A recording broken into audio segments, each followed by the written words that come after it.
Bill Shorten has vowed to investigate a disability provider who's claiming the NDIS will partially cover the cost of a three-night cruise for participants. The company is linked to a man who is already under the eye of the competition watchdog for falsely claiming the disability minister would be the headline act at a gala event in Parliament last week.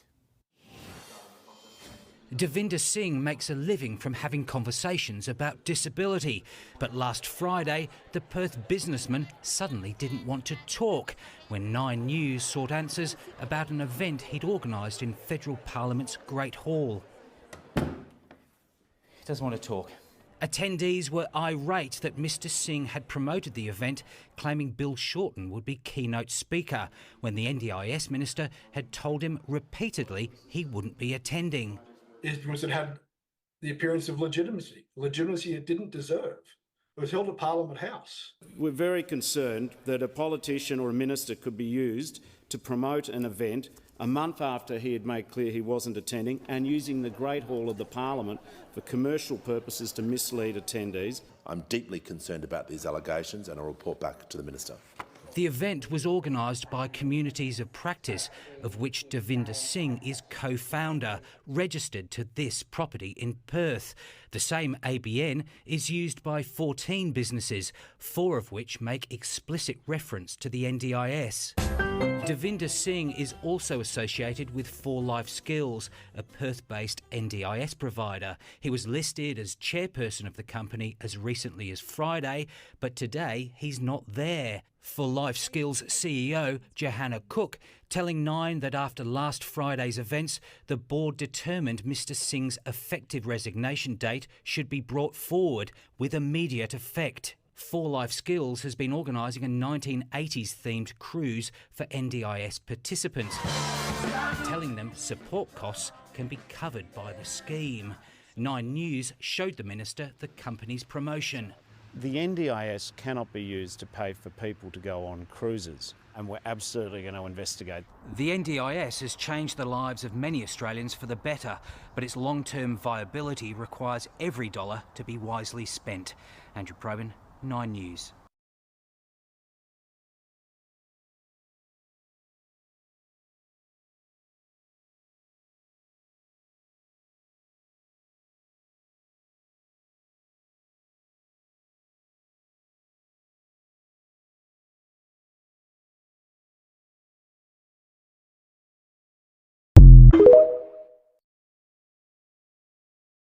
Raughters are on notice. For too long, they've been using the NDIS to line their own pockets, while people living with a disability and their carers are shortchanged.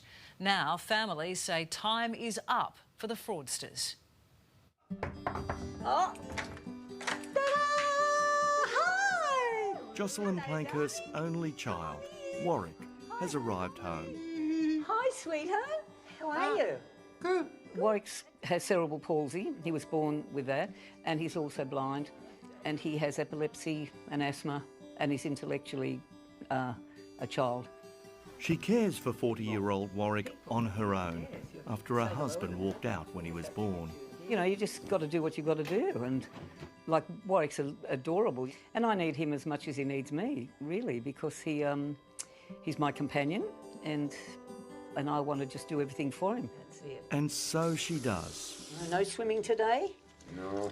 Day and night. Jocelyn, Yeah? you have to do all the lifting.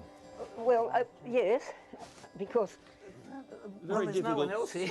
There's no one else here, no. That's why I want him to have the physio all the time. If he can stand on his feet, I don't have to lift a refrigerator, you know, type You're of thing. remarkable because you're going to be 80 years old next year. Next year. So when the NDIS came in, her life became a little easier and Warwick's became more joyful. He goes to swimming on a Thursday and bowling on a Friday and whatever else programs that they run. And it's important for him to be acknowledged and stimulated with services and company. But Warwick's funding allocation ran out last year and services stopped for 2 months. Jocelyn and others in a similar situation put the blame squarely on some providers rorting the system. As soon as they hear that it's an NDIS recipient, suddenly everything's twice the price or 3 times the price, and you hear it all the time. But the thing that bugs me is the paying for services that you don't get or that they can't provide. When Warwick caught COVID, she gave her provider a week's notice, but... Then I get a bill to say you have to pay for all of this time that it was off, that he wasn't in the program. That's, to me, is rorting. You can't be paid for what you don't do. She faces the same problems constantly when she books occasional respite care and Warwick suddenly falls ill. They're disabled children. They have all sorts of problems. How much would that cost you? Well, it's up to $3,000 a weekend. And that comes out of your NDIS budget? It comes out of his funding. And when it comes to desperate work... It just fits through. Like a bathroom door to be widened so his chair can fit in, well, the delays are backbreaking. How long have you been waiting for this about 2 years now. 2 years? And it's still not approved yet. Stories like this have prompted NDIS Minister Bill Shorten to reform the scheme and crack down on overcharging and dodgy providers. It is unacceptable that vulnerable people find this mess almost impossible to navigate and feel sometimes totally abandoned by the scheme. There are big problems. The shake-up can't come soon enough for Charles Leslie, who was a victim of child sexual abuse. I was a little drummer boy, and this guy was a pipe tutor at the pipe band, and over 4 years he convinced me that this is what adults and children do. For much of his life he was homeless. Now he has a roof over his head and receives NDIS support for mental health issues. First thing was a psychologist and a psychiatrist and physiotherapy and a carer. The NDIS for you, Charles, was a good thing. It was great, mate. It was absolutely marvellous. But Charles's fund suddenly ran out early, and being savvy on a computer, he delved in to check his NDIS account. And I was furious. I was seeing invoices from people I'd never heard of. One of them invoiced me for over 12 months for care. And Charles, you never used those services? Transport and access community services and kilometres. The service was never provided. His former provider was taking the money out of... my fund, yeah. Take it all out of my fund. If it's happening to him, what's going on to all those people who aren't able to access their account, he asks?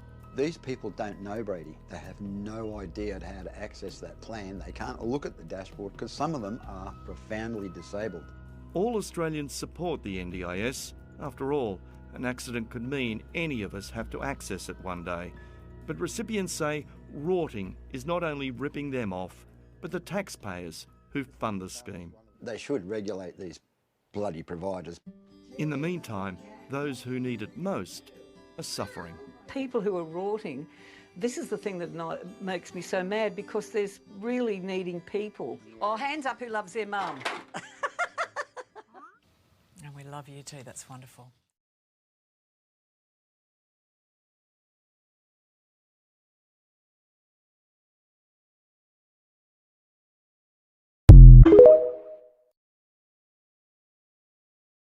Eating out of bins and skipping meals. It sounds extreme, but that's exactly what some families are being forced to do right now, just to keep a roof over their heads. And it's far more than you probably think. The number of people struggling keeps growing, and charities warn it's often those you least expect who are hurting. I go without a majority of the time. I barely eat one meal a day, so... Heartbreaking and honest. The admissions of a struggling single mum with 4 children at home.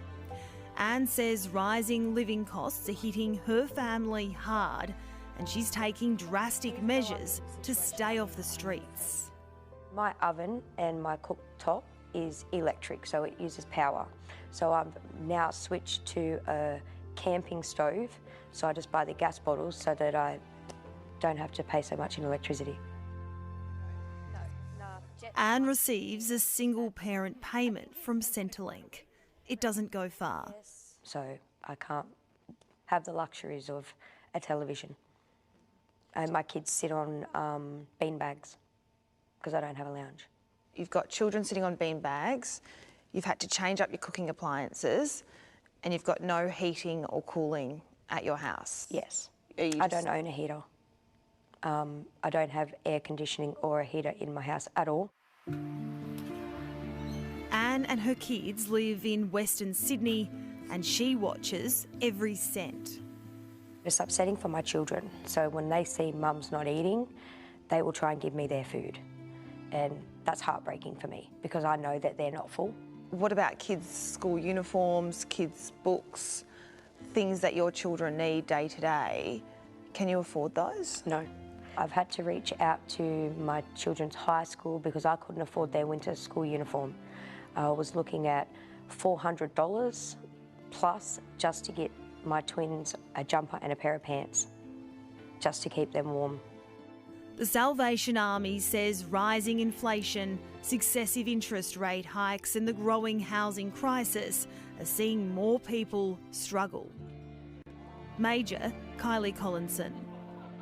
We're having people come in who have actually got jobs who are saying we need help with our utility bills because our mortgages are so high at the moment. It's like unprecedented, the number of people that are coming through our centres. The Salvo's most recent survey highlights how dire the situation is. It found 94% of people are struggling to afford essentials like housing, groceries, medical care and utilities. 63% skip meals and 45% choose between paying for housing or putting food on the table. The research also found 1 in 4 people are eating expired food and 1 in 20 are resorting to eating from rubbish bins. Sarah, how many people are actually coming in, say, weekly to get an emergency hamper? Oh, I would say up in probably over 50 to 100, and we're seeing about 100 people come through our food market as well weekly for fresh fruit and veg. So, Lieutenant Sarah Walker. Basically staple goods for people, so if they're struggling they can come to our centre, and if we can't help them in a more significant way, basically tie them over till they can get more significant help from some of our other services. There you go, Anne. Thank you, Sarah. God bless. Anne's a regular visitor to the Salvation Army.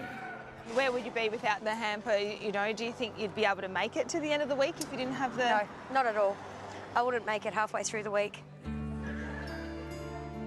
For those who just need a break and don't have the spare change for a coffee, the Salvo's Parramatta Cafe in Western Sydney welcomes everyone. Clothes and shoes and stuff, yeah, we can't afford to dress ourselves. It's really expensive because you spend all your money on food and bills. Yeah. Besides rent, food and bills, what is there left over for you? There's really not much left over, and things like wanting to go to the movies and doing nice things like that. It's a thing of the past. 2024 marks 60 years of the Red Shield appeal. Since coming to the Salvos, they've made me understand. I'm going to get emotional now. Sorry.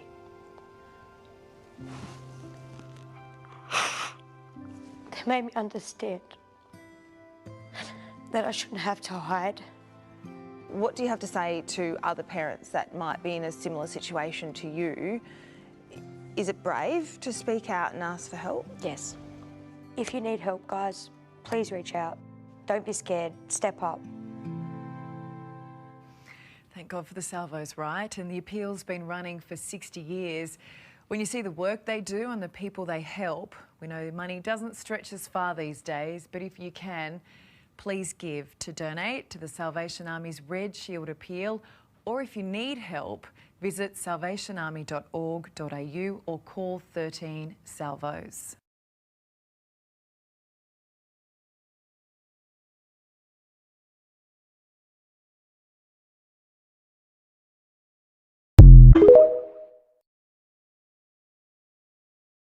Nicole Lee is one of more than 600,000 NDIS participants fed up with being viewed as a human ATM. I'm sick of being seen as a rolling dollar sign. I'm sick of being seen as somebody's cash cow, and all disabled people are. It's unethical, it's immoral, but it's not illegal to rip people off with disabilities. The federal government says dodgy National Disability Insurance Scheme providers are inflating prices for participants. But from next week, the ACCC will have further power to crack down on price gouging. It is shockingly widespread that if you tell a service provider that you have an NDIS package, all of a sudden the price for everything goes up. If we've got the right amount of money in our plans and people are actually giving us value for money and not overcharging us, then we shouldn't have to be going and saying, hang on, I ran out of funds, but that's because all of these services, took a little bit of, off the top. A new task force is being set up to stop the exploitation. And next year, the government will introduce legislative changes to make non-compliance a criminal offence. We'll have to get bipartisan support, which I'm confident we will receive. To watch other people overcharge us and consistently do that without a care, without any conscience, this really hurts. So to see these laws come in, this is a really, really big win for the disability community. Sarah Jane Bell, 7 News.